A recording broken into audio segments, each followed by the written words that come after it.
Hello everyone, welcome to Learner Bee. I am Shivani Chauhan. इस video में हम लोग देखने वाले हैं क्लास 9th इकोनॉमिक्स की बुक का chapter 3 poverty as a challenge. तो देखिए, इंट्रोडक्शन में हम लोग देखते हैं कि जो डेली लाइफ है हमारी, उसमें हम लोग कई लोगों के अक्रॉस आते हैं जो हमें लगता है दैट दे आर पुअर, इनके पास रिसोर्सेज की कमी है, इनके पास पैसे की कमी है। ऐसे बहुत सारे लोग हम लोगों को अपनी डेली लाइफ में देखने को मिलते हैं। वो लैंडलेस लेबरर हो सकते हैं, गाँव में लैंडलेस लेबरर होते हैं जिनके पास ज़मीनें नहीं होती हैं। तो इस चैप्टर के नोट्स हम इस वीडियो में देख रहे हैं। आप लोगों को डिस्क्रिप्शन में बाकी सारे जो हम लोगों ने चैप्टर्स कंप्लीट कर रखे हैं, सब्जेक्ट्स कंप्लीट कर रखे हैं, सबका लिंक आप लोगों को डिस्क्रिप्शन में मिल जाएगा। और चैनल पसंद आता है तो सब्सक्राइब करिए और वीडियो को लाइक करिए अगर वीडियो अच्छा लगता है तो लैंडलेस लेबरर होते हैं विलेज में, और कुछ ऐसे लोग होते हैं जो झुग्गी झोपड़ियों में शहरों में रह रहे होते हैं। तो उनको देख करके हम लोगों को लगता है कि ये गरीब हैं। तो मतलब कौन होता है गरीब, ये हम लोगों ने समझ लिया।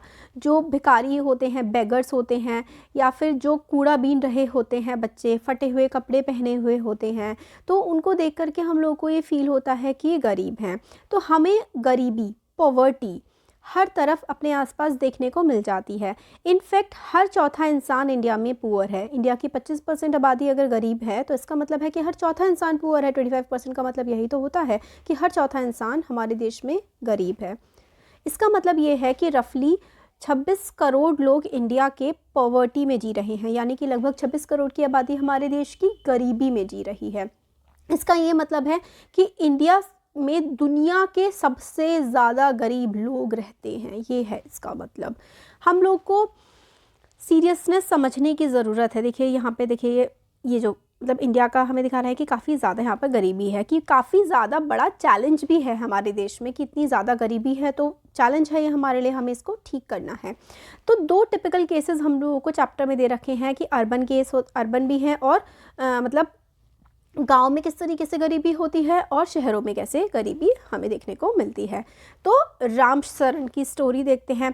33 ईयर ओल्ड के हैं राम सरन, और वो डेली वेज वर्कर की तरह काम करते हैं व्हीट फ्लोर मिल में, रांची झारखंड में। यानी कि रांची शहर है झारखंड में, वहाँ पर 33 साल 33 ईयर ओल्ड राम सरन है। वो डेली वेज वर्कर यानी कि दिहाड़ी पर, यानी कि डेली के डेली वो काम करते हैं और उनको पैसे मिलते हैं। इस तरह की वो मजदूरी करते हैं व्हीट फ्लोर मिल में, यानी कि आटा, गेहूं से आटा बनाने की फैक्ट्री में वो काम करते हैं। वो अराउंड एक महीने में 1500 रुपीज़ 1 मंथ में कमाते हैं, और मतलब ये पैसा उनके लिए काफ़ी नहीं होता, और है ना, ऑब्वियसली 1500 रुपये एक फैमिली को चलाने के लिए बहुत ही ज़्यादा कम होते हैं। उनके 6 लोगों की मतलब फैमिली है, जिसमें उनकी वाइफ है और 4 बच्चे हैं, जो कि 6 महीने से लेकर के 12 साल तक की एज के उनके बच्चे हैं। वो कुछ पैसे अपने गांव में मतलब अपने बूढ़े माँ बाप को भी भेजते हैं, जो कि रामगढ़ में रहते हैं। उनका फादर जो रामगढ़ के राम सरन के फादर हैं, वो एक लैंडलेस लेबर हैं, और मतलब वो भी दिहाड़ी पर काम करते हैं। बट देखिए ना, उम्र के साथ साथ इंसान काम नहीं कर पाता है ज़्यादा। तो राम सरन जो है वो अपने फादर को, मदर को भी गांव में पैसे भेजते हैं। एक कमरे के अपार्टमेंट में, मतलब एक झुग्गी झोपड़ी आप समझ लीजिए, उसमें ये रहते हैं। और वो ब्रिक से, और मतलब कच्चा सा वो घर है, कच्ची बस्ती में रहते हैं, और काफ़ी गंदगी भी उनके इलाके में है। सिटी के बाहर वाले वो इलाके में रहते हैं। उनकी वाइफ है संता देवी, जो कि पार्ट टाइम मेड का, मतलब घर में जाकर के नौकरानी का काम करते हैं, जो साफ़ सफाई का, और उनको महीने के 800 रुपये मिलते हैं। और वो थोड़ा बहुत मतलब दाल और चावल 2 समय दिन में खा लेते हैं, और ये सबके लिए एनफ नहीं है। वो माल नरिश्ड भी हैं। उनका सबसे बड़ा बेटा जो है वो चाय की दुकान पर काम करता है, और उसको 300 रुपये महीने के मिल जाते हैं। 10 साल की उनकी जो बच्ची है वो छोटे अपने भाई बहनों का ध्यान रखती है, कोई भी स्कूल नहीं जाता है। उनके पास सिर्फ 2 ही जोड़ी कपड़े हैं, जो कि उन्होंने अपने हाथ से बनाए हैं। और जूते तो उनके लिए लग्जरी है, यानी कि जूते तो मतलब एक कोई बहुत ही मतलब बड़ी चीज़ हो जाती है उनके लिए। बच्चों के पास कोई भी हेल्थ केयर नहीं है, और वो मतलब बीमार पड़ते रहते हैं। जब बीमार पड़ते हैं तो वो डॉक्टर के पास नहीं जा सकते, क्योंकि उनके पास पैसे नहीं हैं। ये केस हम लोगों ने देखा कि शहरी इलाकों में किस तरीके से गरीब लोगों की हालत होती है। अब रूरल केस, यानी कि गाँव के इलाकों में जो केस होता है, वो हम लोगों ने देखा। लखा सिंह की स्टोरी। लखा सिंह जो है वो एक छोटे से गांव में रहते हैं, जो कि मेरठ उत्तर प्रदेश के पास एक छोटा सा गांव है, मेरठ के पास। वहाँ पर लखा सिंह रहते हैं। उनकी फैमिली के पास कोई भी ज़मीन नहीं है, और वो छोटे मोटे काम करते हैं। कभी कभी उनको पैसे मिल जाते हैं, कभी नहीं मिलते हैं। एट टाइम्स वो 50 रुपये मतलब डेली की दिहाड़ी का काम करते हैं। But it's in kind like a few kg of wheat और दाल, या फिर और even vegetables for toiling in the farm throughout the day. तो कई बार तो मतलब पैसे भी नहीं मिलते, सिर्फ जैसे दाल सब्जी और ये सब मिल जाती है कि भाई इसको खा लेना, कई बार पैसे नहीं मिलते काम करने के और दाल सब्जी वगैरह मिल जाती है। 8 लोगों का परिवार है और इन छोटे छोटे से चीज़ों पर वो मतलब नहीं ज़िंदा रह सकते, मतलब बहुत मतलब खाने की कमी है उनके पास। लखा कच्चे घर में रहते हैं जो कि विलेज के बाहरी इलाके में बना हुआ है। वुमेन जो है फैमिली की वो पूरा दिन फॉडर काटने के लिए यानी कि चारा वगैरह काटती है और लकड़ी लेकर के आती है ताकि उस पर खाना बनाया जा सके। उनके जो फादर हैं लखा सिंह के, उनको वो टीबी के पेशेंट हैं और वो 2 साल पहले उनकी डेथ हो गई है, क्योंकि मतलब टीबी के पेशेंट थे, वो ट्यूबरकुलोसिस था उनको और उनको प्रॉपर दवाई वगैरह नहीं मिली तो उनकी डेथ हो गई उसकी वजह से। उनकी मदर जो है उनको भी मतलब लखा सिंह की मदर को भी टीबी है। ऑल्दो विलेज में प्राइमरी स्कूल है बट लखा कभी भी वहाँ पर जो है नहीं गए हैं। और उन्होंने जब वो छोटे से थे 10 साल के तब से कमाना शुरू कर दिया था। नए क्लोथ्स नए कपड़े तो मतलब मुश्किल से ही साल में 1 आध बार आते हैं और सोप और ऑयल जो है वो लग्जरी है, ना उनके पास साबुन है ना ही उनके पास तेल है, ये सब चीज़ें तो उनके पास हैं ही नहीं। तो ये गांव में किस तरीके से एक रूरल पुअर हैं उनकी स्टोरी हमने देखी। इससे हम लोगों को क्या समझ में आता है, what do they show? These are 2 typical case that show that poverty means landlessness. Poverty का मतलब होता है कि भाई ज़मीन नहीं है, बच्चे काम कर रहे हैं, चाइल्ड लेबर, हंगर, भूखे रहते हैं, खाना नहीं मिलता है, काम नहीं मिलता है, हेल्थ अच्छी नहीं है और सर पर छत नहीं है, घर नहीं है, अच्छी हेल्थ नहीं है, करने को काम नहीं है। ये सारी की सारी कंडीशन हम लोग को पॉवर्टी में देखने को मिलती हैं। पॉवर्टी का मतलब इलिटरेसी भी होता है या फिर lack of clean water and sanitation की फैसिलिटीज़, मतलब साफ़ सफाई नहीं होती, पढ़े लिखे नहीं होते, आसपास साफ़ सफाई नहीं होती है और पीने का साफ़ पानी नहीं होता है। ये सब चीज़ें हम लोगों को पॉवर्टी में देखने को मिलती हैं।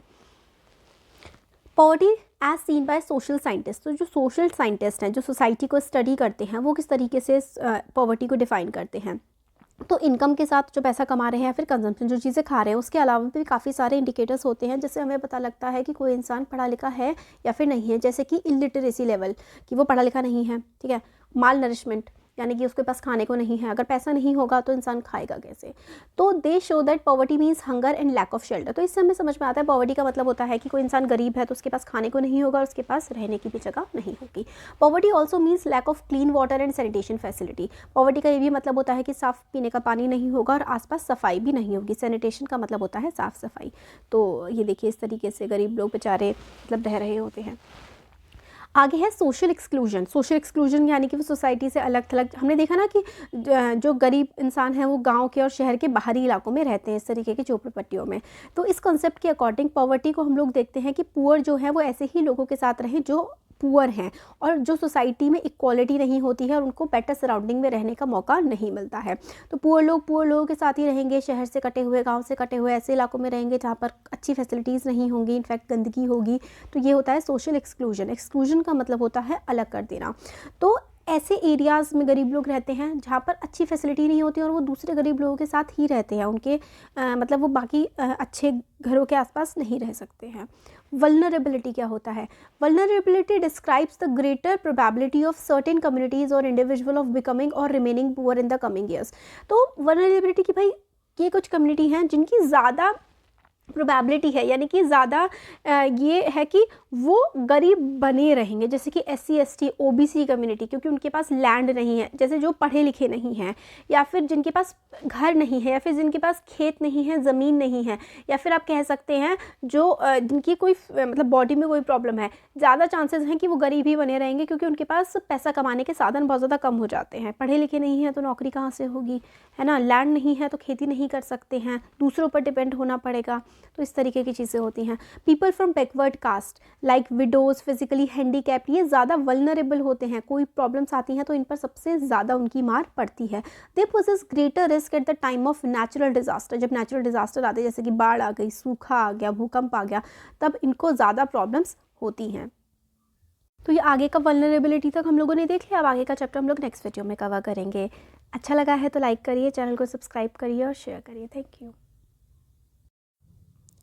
Hello everyone, welcome to Learner Bee. I am Shivani Chauhan. इस वीडियो में हम क्लास 9th इकोनॉमिक्स की बुक का chapter 3 poverty as a challenge के नोट्स देख रहे हैं। इससे पहले एक इसका पार्ट आ चुका है और अब ये फाइनली हम लोग कंप्लीट कर लेंगे। तो हम लोगों ने देख लिया था कि वल्नरेबिलिटी क्या होती है, काफ़ी कुछ कवर कर चुके हैं। और पॉवर्टी इन इंडिया अगर 2000 की बात करें हम लोग, तो मोस्ट वल्नरेबल ग्रुप्स जो थे शेड्यूल्ड ट्राइब कि 51% लोग वल्नरेबल ग्रुप में आते हैं। तो इस तरीके से आप लोग यहाँ पर देख सकते हैं। ये डेटा चेंज हो चुका है अब, क्योंकि 2000 का डेटा और अब 2022 चल रहा है। जब सेंसस होगा तो नया डेटा भी आएगा। अब हम देखते हैं कि पॉवर्टी लाइन क्या होती है। तो common method use to measure poverty is based on the income or consumption level. तो पॉवर्टी हम लोग जनरली कैसे डिटरमाइन करते हैं कि भाई कौन ग्रुप कितना कंज्यूम कर रहा है, यानी कि कौन कितना खाना खा रहा है, कौन मतलब किस कपड़े, खाना, एजुकेशन, हेल्थ, सैनिटेशन, ये सारे के सारे क्या होते हैं, हमारे कंजम्पशंस होते हैं कि क्या क्या सामान हम लोग इस्तेमाल कर रहे हैं। तो पॉवर्टी मेजर करने का ये एक सबसे ज़्यादा सही तरीका है कि भाई किसी की इनकम कितनी है और कौन कितना कंज्यूम कर रहा है, चीज़ों को इस्तेमाल कर रहा है। A person is considered poor if his or her income or consumption level falls below a given minimum level necessary to fulfil basic needs. तो अगर जो इंसान की बेसिक नीड होती है, हेल्थ, एजुकेशन, शेल्टर, फूड, है ना, ये सब चीज़ें, भाई घर होना चाहिए, पहनने के लिए कपड़े होने चाहिए, खाने को खाना होना चाहिए, पढ़ाई, एजुकेशन जो है स्कूल भेज सके वो अपने बच्चे को, अगर कोई बीमार पड़ रहा है तो हॉस्पिटल ले जा सके, ये सब क्या होती हैं, बेसिक नीड्स होती हैं। तो जो व्यक्ति अपनी बेसिक नीड्स को पूरा नहीं कर पा रहा है वो पॉवर्टी में जी रहा है, पॉवर्टी लाइन के नीचे है। तो पॉवर्टी लाइन क्या होती है? एक the present formula for food requirement while estimating the poverty line is based on the desired calorie requirement. तो कैलोरी रिक्वायरमेंट कितनी है, मतलब एक दिन में इंसान को कितना खाना खाने की ज़रूरत है अगर उसको हेल्दी रहना है और अगर वो गरीबी रेखा से ऊपर है। तो पॉवर्टी लाइन जो है कि इंडिया में 2400 कैलोरीज़ एक दिन में अगर गांव में रहने वाला इंसान और 2100 कैलोरीज़ अगर कोई अर्बन एरिया में यानी कि शहर में रहने वाला इंसान ले रहा है तो वो पॉवर्टी लाइन से ऊपर है। देखिए एक लाइन डिटरमाइन कर दी गई है, इस एक पर्टिकुलर इनकम बता दी गई है, इस इनकम से जो नीचे, इस इनकम से जो कम कमाते हैं वो गरीब पॉवर्टी लाइन के नीचे आते हैं और इस इनकम से ऊपर जो है वो पॉवर्टी लाइन से ऊपर है। तो इस तरीके से हम लोगों को डिटरमाइन मतलब बताया गया है। तो 2400 कैलोरीज़ गांव के इलाकों में और 2100 कैलोरीज़ शहर के इलाकों में जो लोग ले लेते हैं वो पॉवर्टी लाइन से ऊपर है। कैलोरीज़ कैसे डिटरमाइन की जाती है? नंबर ऑफ़ फूड आइटम्स, ठीक है, कि इतने इतने फूड आइटम में इतनी कैलोरी होती है, उस हिसाब से अगर कोई इतना खाना खा रहा है तो सही है भाई। अब क्योंकि गांव में रहने वाले लोग जो है ज़्यादा काम करते हैं इसलिए उन्हें ज़्यादा कैलोरी की रिक्वायरमेंट होती है as compare to urban area, इतना फिजिकल वर्क नहीं करती है। Poverty line in terms of income, poverty line जगह के साथ और समय के साथ बदलती रहती है। 2009-10 की अगर हम बात करें तो पॉवर्टी लाइन के नीचे मतलब क्या था कि अगर कोई पर्सन 673 एक महीने में कमा रहा है गांव के एरिया में और 860 कमा रहा है अर्बन एरिया में तो वो पॉवर्टी लाइन के ऊपर है, और इससे कम जो कमा रहा है, इससे कम जो कमा रहा है वो पॉवर्टी लाइन के नीचे है। पॉवर्टी लाइन जो है वो पीरियोडिकली एस्टिमेट की जाती है और सैम्पल सर्वे, पूरा सर्वे किया जाता है। और कौन करता है? National sample survey organisation NSSO ये सर्वे करवाती है कि कितने लोग हमारे देश में गरीब हैं और कितने गरीबी रेखा के ऊपर हैं।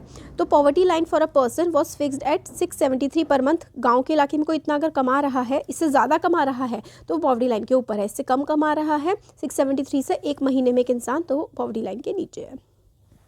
तो अलग अलग देशों का और इंडिया में क्या क्या ट्रेंड रहा है 1999 से 2000 के बीच का।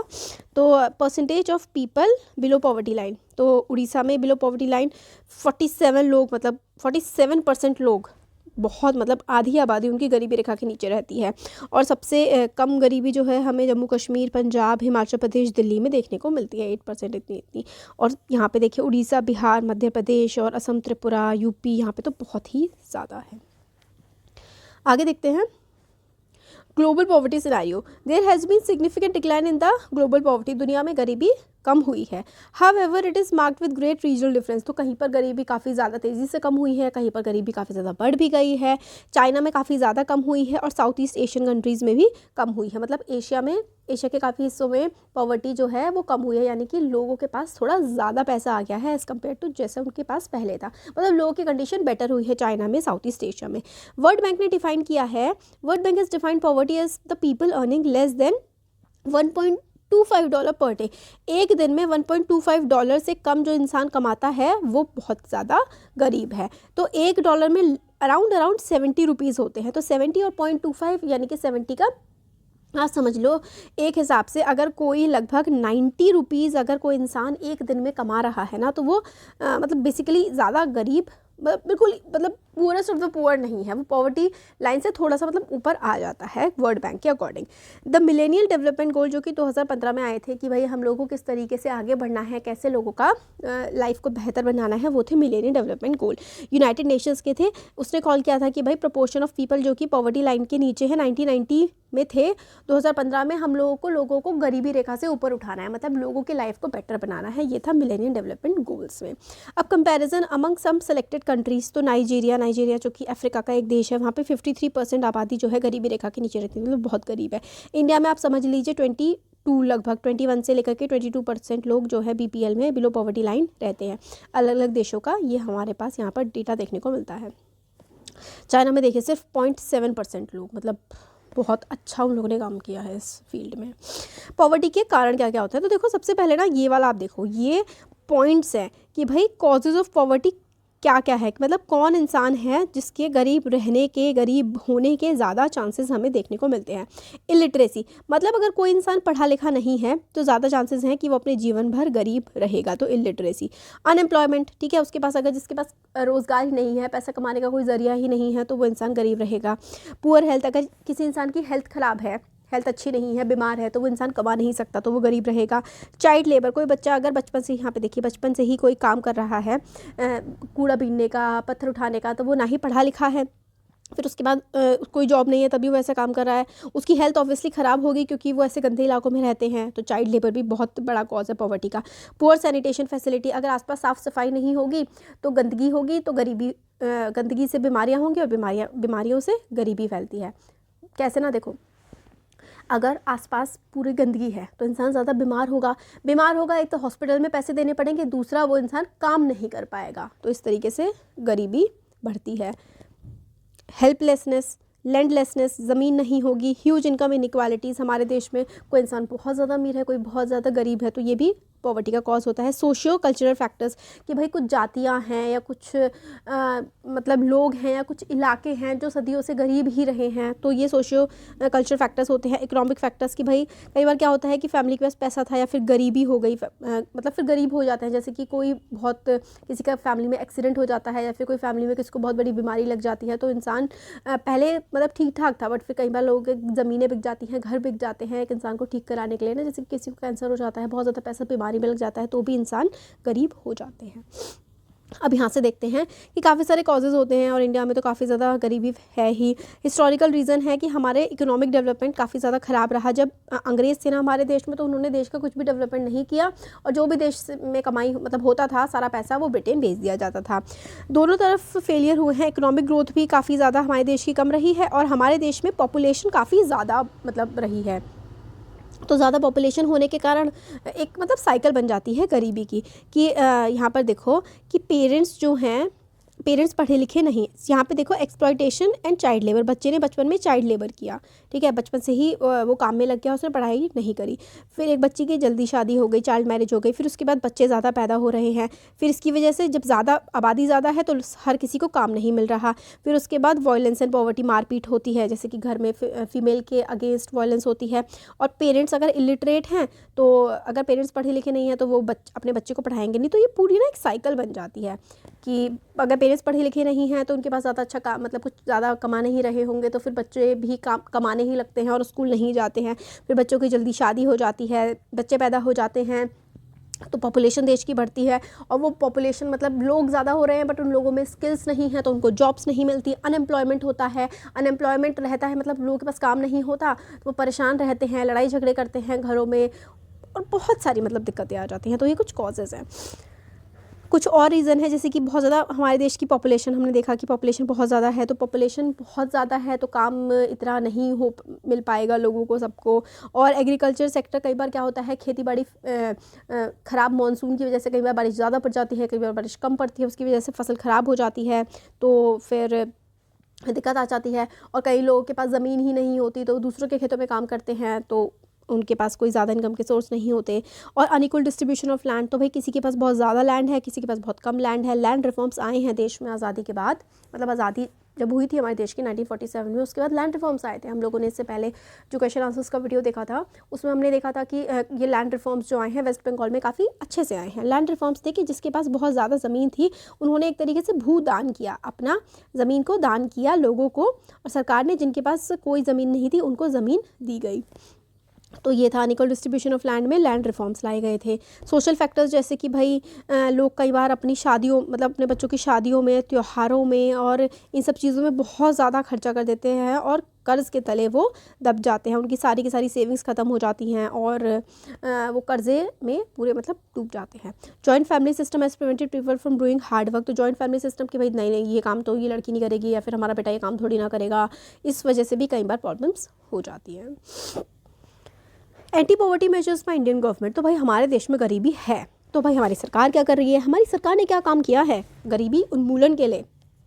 तो current anti poverty strategy of government is based on 2 planks की, मतलब 2 तरीके से सरकार गरीबी को ख़त्म करने के लिए काम करना चाहती है। प्रमोशन ऑफ इकोनॉमिक ग्रोथ, कि भाई देश आगे बढ़े, इकोनॉमिक ग्रोथ हो, ज़्यादा से ज़्यादा इंडस्ट्रीज़ लगे ताकि ज़्यादा से ज़्यादा लोगों को काम मिले। टारगेटेड एंटी पॉवर्टी प्रोग्राम, कुछ गरीबी उन्मूलन के लिए सरकार ने प्रोग्राम्स भी चलाए हुए हैं। हमारी इकोनॉमिक ग्रोथ रेट भी काफ़ी अच्छी रही है, इसकी वजह से हमारा देश भी आगे बढ़ रहा है। National rural employment guarantee act 2005 में आया था, ये MG NREGA, Mahatma Gandhi national rural employment guarantee act आया था। इससे हर किसी को मतलब जो भी इंसान काम करना चाहता है उसको लेबर वाला मतलब काम दिया जाएगा, जैसे सड़कें बनाने का या काफ़ी सारे MG नरेगा में काम होते हैं, और पे फॉर मतलब वर्क आप करेंगे तो आपको दिन के पैसे मिल जाएंगे। तो इसमें ये इंश्योर किया जाता है, it aims to ensure livelihood security in rural areas by providing at least 100 days of wage employment in financial year to every household whose adult members volunteer to do unskilled manual work. तो unskilled मतलब कोई skill वाला काम नहीं होगा, मतलब जैसे कि खुदाई करने का काम या फिर कुएं बनाने का या फिर सड़कें बनाने का, इस तरीके का काम। तो जिस इंसान के पास रोज़गार नहीं है तो साल में उसको 100 दिन का रोज़गार दिया जाएगा, और अगर उसको रोज़गार नहीं दिया गया तो उसके बेरोज़गार भत्ता भी उसको दिया जाएगा। तो राइट टू वर्क है, हमारे पास काम करने का अधिकार है।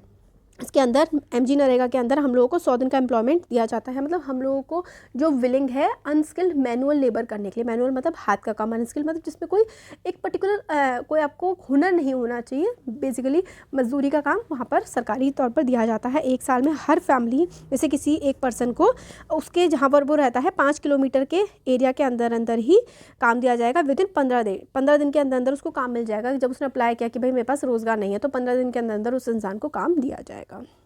मिनिस्ट्री ऑफ रूरल डेवलपमेंट ये काम ये स्कीम चला रही है। तो एक तो नरेगा हो गया, जो ये वाला जो प्रोग्राम है टारगेटेड एंटी पॉवर्टी प्रोग्राम, एक हो गया नरेगा 2005 में आया था। फिर national food for work programme जो कि 2004 में आया था। तो national food for work programme was launched by minister of rural development central government, तो कि 2004 में 150 जो बहुत ज़्यादा बैकवर्ड डिस्ट्रिक्ट है, जिसमें मतलब अगर आप काम करेंगे तो उसके बदले आपको खाना दिया जाएगा, इस तरीके का ही प्रोग्राम था। Programme is open to all rural poor who are prepare to do manual unskilled labour. तो काम मैं जैसे कि यहाँ पे ये देखिए कुछ खुदाई वगैरह का काम यहाँ पे किया जा रहा है, जो भी ये काम करने के लिए रेडी है उसको फूड फॉर वर्क काम के लिए खाना दिया जाएगा, इस तरीके का प्रोग्राम था। नेक्स्ट है प्राइम मिनिस्टर रोजगार योजना, दूसरी स्कीम है जो कि 1993 में स्टार्ट की गई थी। तो प्राइम मिनिस्टर रोजगार योजना क्रिएट करने का था कि भाई सेल्फ एम्प्लॉयमेंट, लोगों को कुछ स्किल्स दी जाए, जैसे कि लड़कियों को जैसे मान लीजिए कि सिलाई बुनाई सिखा दी जाए, या फिर उनको ब्यूटी वाला का काम सिखा दिया जाए, या फिर किसी को इलेक्ट्रीशियन का काम या फिर प्लम्बर का काम, इस तरीके के काम सिखा दिए जाए, और वो खुद ही अपने लिए फिर मतलब काम सीख गए तो अपनी दुकान खोल सकते हैं या कहीं पर जाकर के काम कर सकते हैं, तो सेल्फ एम्प्लॉयमेंट लोग जनरेट कर सके। तो self employment opportunity for educated unemployed youth in rural areas and small town bye establishing और स्टार्टिंग अ टारगेट, मतलब कुछ छोटे छोटे वो वेंचर अपना छोटा छोटा सा कुछ दुकान वगैरह खोल सके, इसलिए उनको स्किल्स प्रोवाइड की जाती हैं। और एक और स्कीम है रूरल एम्प्लॉयमेंट जनरेशन प्रोग्राम। आप 3-4 स्कीम ना याद करके जाइएगा, एग्जाम में ये क्वेश्चन आ सकता है 5 मार्क्स का। ये 1995 में लॉन्च की गई थी। एम था इस प्रोग्राम का क्रिएट करना सेल्फ एम्प्लॉयमेंट अपॉर्चुनिटीज़ गाँव के एरिया में और छोटे शहरों के इलाकों में। ये लगभग 25 लाख यूथ को जो है टारगेट करता है और 10 5-year प्लान में आता है। तो रूरल एम्प्लॉयमेंट गारंटी प्रोग्राम, तो कुछ मतलब इसमें स्किल्स प्रोवाइड की जाएंगी ताकि लोगों को लोग अपने छोटे छोटे कारखाने, छोटी दुकानें या इस तरीके से खुद ही वो अपने कुछ बिजनेस स्टार्ट कर सके। स्वर्ण जयंती ग्राम स्वरोजगार योजना जो कि 1993 में आई थी। It aims at providing self employment to villagers through establishment of self help groups. तो सेल्फ हेल्प ग्रुप्स की भाई आप लोग अपने कुछ ग्रुप्स वगैरह बना लो जिसमें आप कुछ काम करना स्टार्ट कर दो। तो स्वर्ण जयंती ग्राम स्वरोजगार मतलब खुद से ही आप कुछ स्किल्स उनको प्रोवाइड कर देगी सरकार, फिर वो अपना काम आगे खुद करेंगे। इसमें कुछ चीज़ें स्किल सिखाई जाती हैं और NGOs जो है उनको फंड दिए जाते हैं और वो लोगों को काम सिखाने के लिए मतलब काम करते हैं। मिनिस्ट्री ऑफ रूरल डेवलपमेंट ग्राम स्वर्ण जयंती ग्राम स्वरोजगार योजना। और नेक्स्ट है प्रधानमंत्री ग्रामोदय योजना। ये सारे के सारे आपके मतलब दिए हुए हैं बुक में, काफ़ी इंपॉर्टेंट स्कीम है। तो PMGY जो कि 2000 में लॉन्च हुई थी सारे के सारे स्टेट्स में और यूनियन टेरिटरीज़ में, in order to achieve objective of sustainable human development at village level. तो गाँव के लेवल पर कि भाई अच्छे से डेवलपमेंट हो सके। Initially PMGY initially had 5 components, जिसमें primary health, education, shelter, drinking water, sanitation, nutrition, तो ये सारे के सारे मतलब उसमें प्रोवाइड किए जाएंगे। तो प्रधानमंत्री ग्रामोदय योजना की ग्राम जो है, ग्राम यानी कि गांव को अच्छा बनाना है, उनको हेल्थ मतलब वहाँ पे हॉस्पिटल्स खोलने हैं और अच्छी एजुकेशन देनी है और गांव में घर बनवाने हैं, ड्रिंकिंग वाटर की फैसिलिटीज़ और अच्छा खाना उनको प्रोवाइड किया जा सके। तो ये सारा का सारा काम इसमें किया गया। अंत्योदय अन्न योजना, ये सारी की सारी योजनाएं हैं, काफ़ी इंपॉर्टेंट हैं। अंत्योदय अन्न योजना में गवर्नमेंट जो है वो 10 मिलियन पुअर फैमिलीज़ को का ध्यान रखेगी और उनको 35 किलो चावल और हर महीने मिलेंगे 3 रुपये किलो के रेट पे चावल और 2 रुपये किलो के रेट पे गेहूँ। तो इस तरीके से खाना मतलब बहुत ही सस्ते दाम पर दिया जाएगा अंत्योदय अन्न योजना के अंदर। अब ये सब स्कीम्स तो चला दी और काफ़ी सारा काम हो गया, बट चैलेंजेस क्या हैं आगे की तरफ? तो challenges that still remain providing health care, education and job security for all and achieving gender equality and dignity of the poor.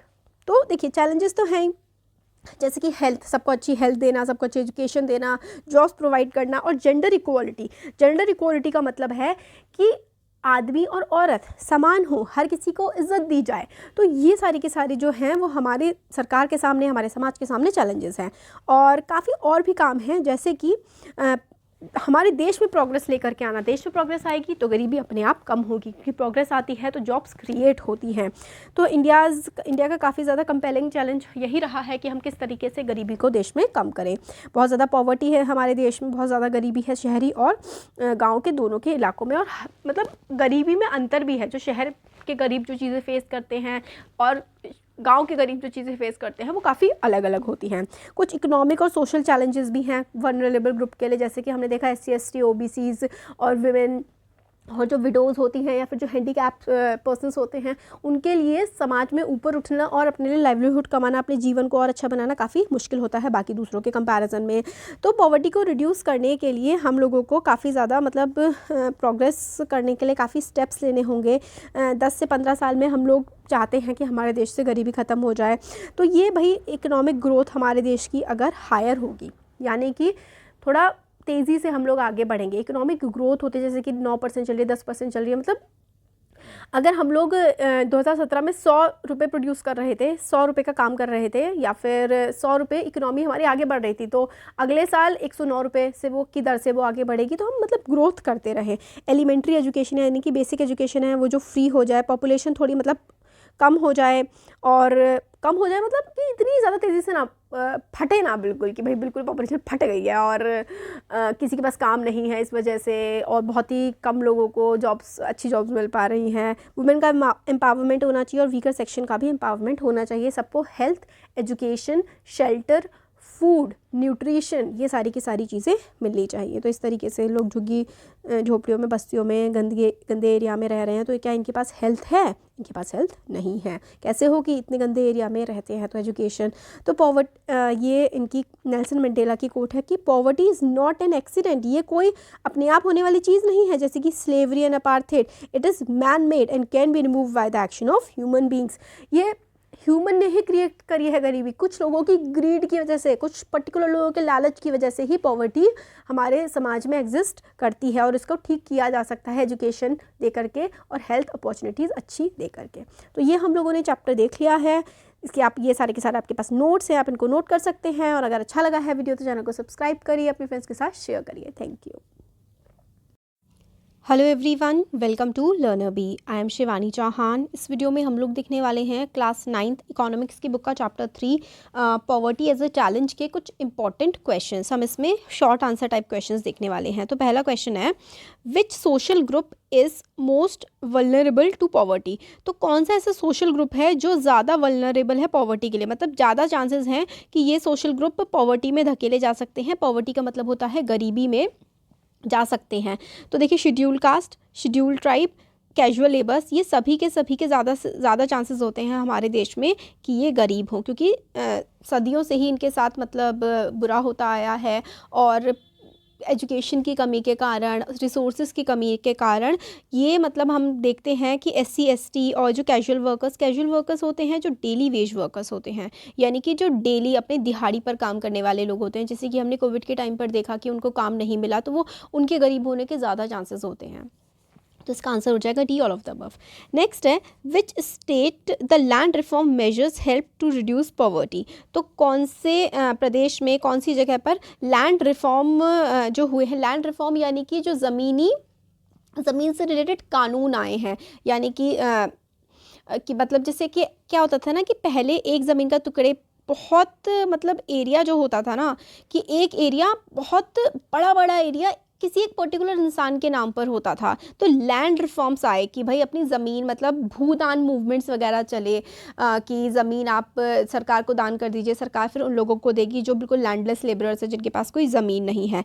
तो किस स्टेट में ये रिफॉर्म्स जो हैं वो अच्छे से आ पाए थे? तो वेस्ट बंगाल में काफ़ी अच्छे से हुआ था और इससे पॉवर्टी, गरीबी को रिड्यूस करने में भी हेल्प मिली थी।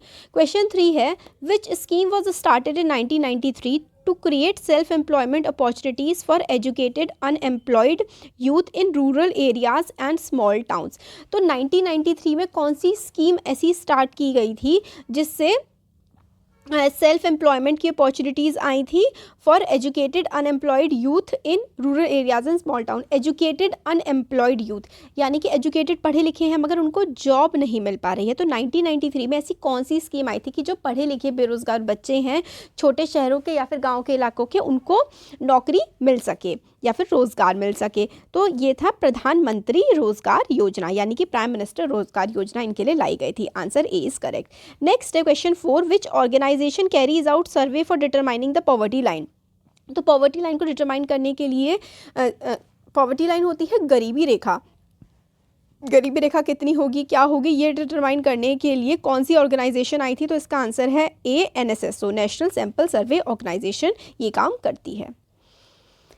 इन which state is the public distribution system responsible for reduction in poverty. तो पॉवर्टी यानी कि गरीबी को कम करने के लिए पब्लिक डिस्ट्रीब्यूशन सिस्टम मतलब कहाँ से स्टार्ट हुआ था बेसिकली, अगर हम कहें तो आंध्र प्रदेश और तमिलनाडु में सबसे पहले ये खाना देने का, मतलब PDS का जो सिस्टम है, ये गरीबी को ख़त्म करने के लिए या फिर ख़त्म करने के लिए क्या कह सकते हैं, रिडक्शन इन पॉवर्टी, मतलब गरीबी को कम करने के लिए बेसिकली यहाँ पर इन 2 स्टेट्स में काफ़ी अच्छे से काम स्टार्ट हुआ था, आंध्र प्रदेश, तमिलनाडु।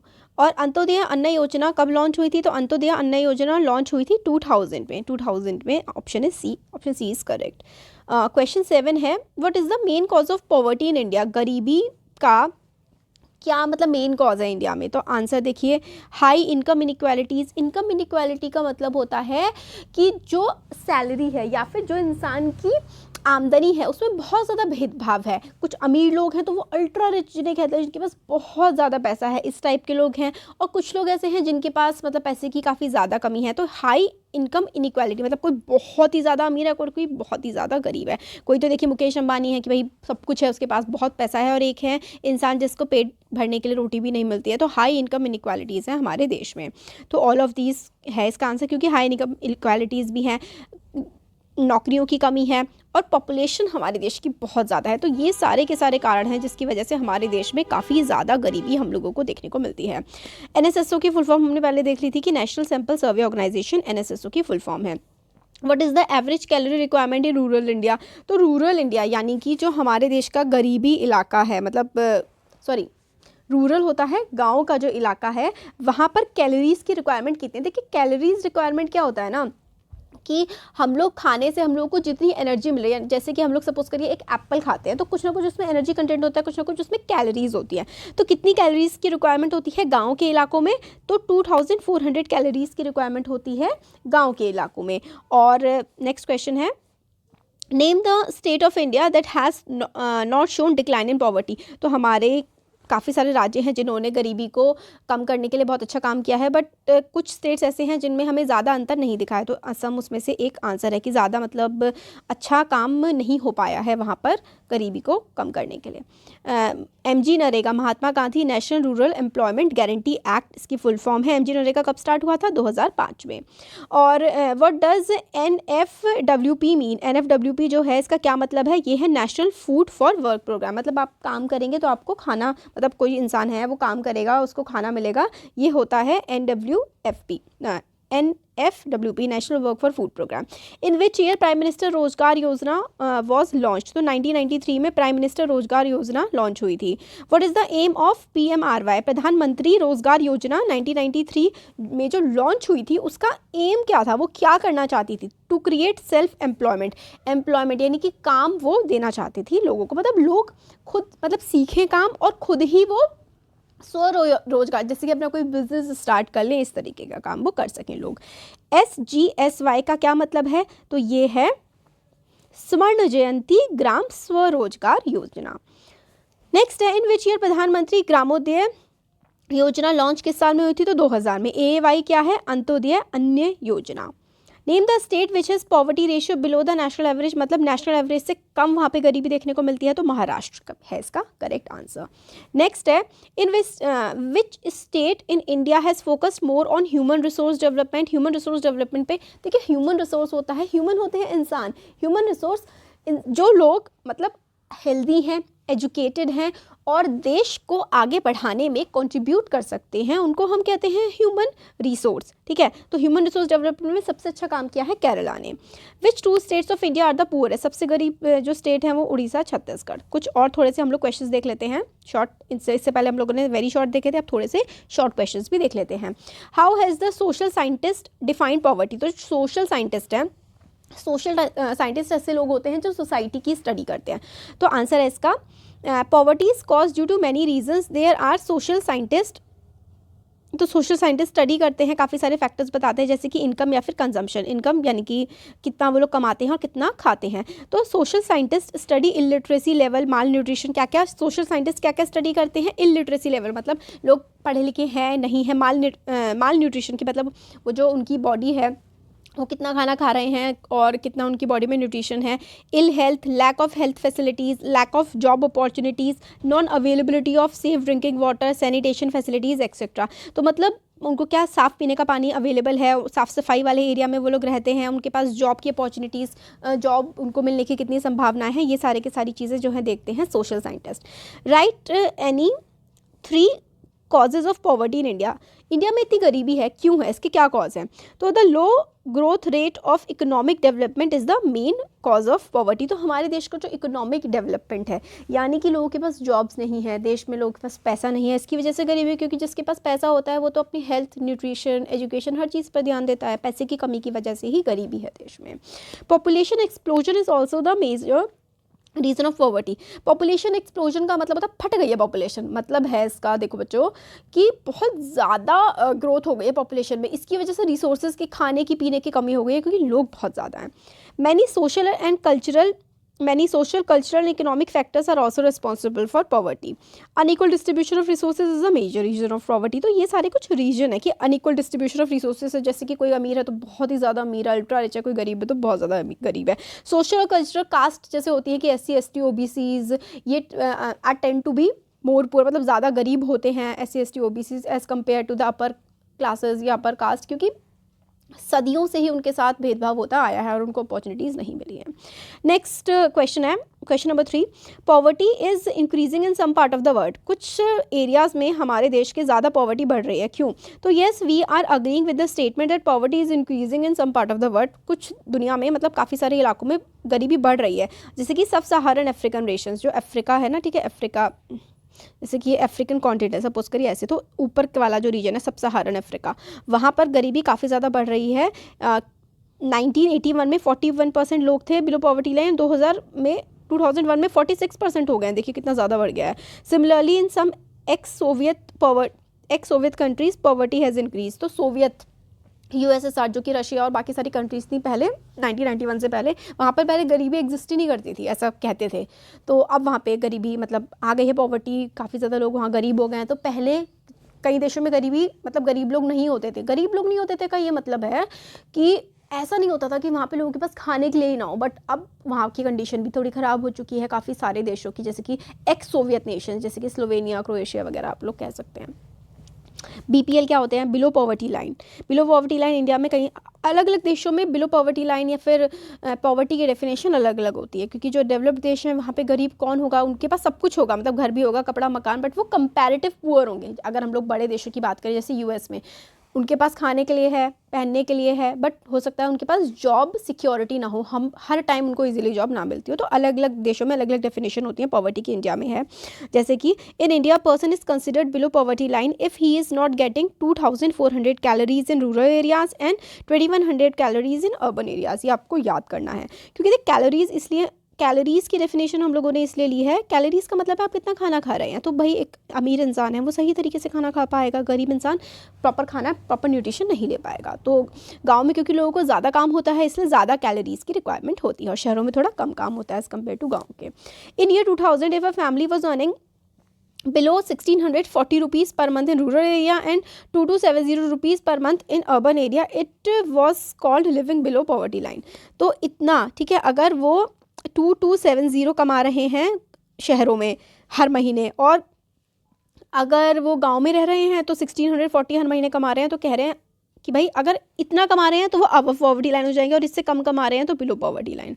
तो देखिए ये तो इतना से आजकल तो कुछ नहीं होता है, तो इनको चेंज करने की ज़रूरत है पॉवर्टी लाइन को। बट अभी फ़िलहाल हमारे देश में यही चल रहा है कि कोई अगर लगभग 1700 रुपीज़ गाँव में कमा रहा है और लगभग 2300 रुपीज़ शहर में कमा रहा है, तो वो गरीबी रेखा के नीचे नहीं है, मतलब वो गरीबों में सबसे गरीब नहीं है, वो थोड़ा ऊपर अब उठ चुका है वो इंसान इस डेफिनेशन के अकॉर्डिंग। तो नेक्स्ट है NFWP। क्या होता है? NFWP is the national food for work programme. It was launch in 2004 in 150 most backward district of India. It is 100% centrally sponsored, यानी कि सारा का सारा इसका खर्चा जो है केंद्र की सरकार उठाती है, क्योंकि दो सरकार होती है ना, राज्य सरकार, केंद्र सरकार। तो केंद्र सरकार जो है वो इसका पूरा खर्चा उठाती है। This programme is open to all rural poor who need employment. Food grains are given free of cost to state for this programme. तो राज्यों को फ्री में राशन दिया जाता है ताकि काम के बदले खाना प्रोवाइड किया जा सके लोगों को। तो ये कुछ क्वेश्चंस हम लोगों ने देखे। अब आगे हम और भी क्वेश्चंस देखेंगे इस चैप्टर से रिलेटेड, इस चैप्टर के नोट्स वगैरह भी देखेंगे। वीडियो अच्छा लगा है तो make sure to hit subscribe button and like the video and share it with your friends. Thank you.